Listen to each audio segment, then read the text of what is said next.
এ রোজার আগে 11 মাস গেছে, এই 11 মাসের তাই এই 1 মাসে ব্যবসা হবে। এটা বাংলাদেশ। যদি এইটা বর্তমানে তারেক রহমান প্রধানমন্ত্রী উনি ওনার উস্তাদে যদি ঠান্ডা হয় এছাড়া কোনো পথ দেই না। শুরু হলো মাহে রমজান মাস এবং এই রমজান মাসকে ঘিরে কিছু অসাধু ব্যবসায়ীরা নিত্য প্রয়োজনীয় যে দ্রব্যমূল্যের মালামালের দাম কয়েক গুণ বাড়িয়ে দেয়।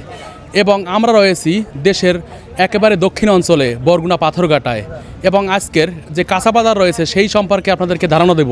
করলার কেজি আমার 180 টাকা, তার থেকে মাছ খাওয়া ভালো মনে করেন 180 টাকা দিয়ে আছে না, আলু ভর্তা দিয়ে ভাত খাওয়া বলে, এতে কি কোনো খাওয়ার মতো কোনো তৌফিক নাই মনে করেন। কয়টা ইনকাম করি কয়টা খামো, হ্যাঁ তো এখন মনে করেন ডাবল ব্যবসা।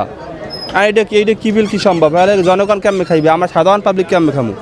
অন্যান্য তো ওই বিল বাইগুনের কেজি 110 টাকা, সব নিয়ন্ত্রণের বাইরে। মানে সম্ভব হলে আমরা যারা কাজ করি কে গাড়ি গুড়ি চালাই হারা কেমনে খামো মনে করেন? বড় লোকে নাহলে খাইলে না আমরা খামো কেমনে? তো রমজানের আগে দাম কম ছিল, কিন্তু এখন যে বিল বাড়তি এত তো মানে রমজান অনুসারে বাড়ছে না দেশ পল্লীলে চাইতে পারছে না, কি কম কোন অনলাইন তা তো অবশ্যই, এগুলি তো অনলাইন অবশ্যই। এরা তো ব্যবসায়ীরা করে, কিন্তু এটার দিকে যদি প্রশাসন একটু আবার সুনজর রাখে তাহলে হয়তো এটা নিয়ন্ত্রণে থাকে। তাদের শুধু কী বলবো, এদের কিছু বলার কিছু নাই। আমরা ক্রেতারা যারা আমরা যদি কোনো কিছু বলতে যাই তাহলে তো আমরা বেয়াজ্জতি হওয়া লাগে, কিন্তু এটা একমাত্র বলতে পারে প্রশাসন, আমাদের তো বলার কিছু নাই এখানে। কিছু জুলুম করে এদের ভিতরে, উপরে এক ভিতরে আরেকটা ড্রেস।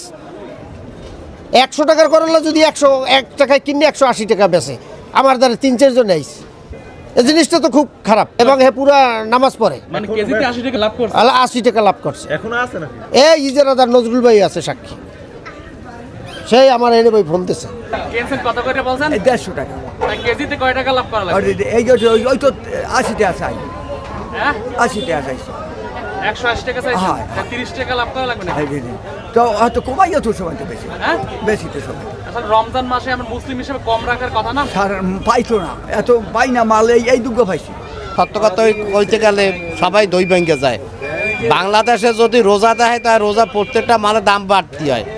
আর সারা বিশ্বে দেখবেন যে রোজার মাস আসলে প্রতিযোগিতা করে, যে যত কমে বিক্রি করতে পারে সে যত সরকার থেকে পুরস্কৃত পায়।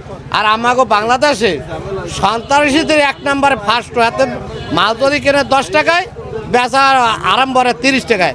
কালকের আমি বুটেরটা জিগাই, ছোলা বুট ভাই কয় টাকা, কয় 80 টাকা। আর ওই দোকানদার কয় 90 টাকা।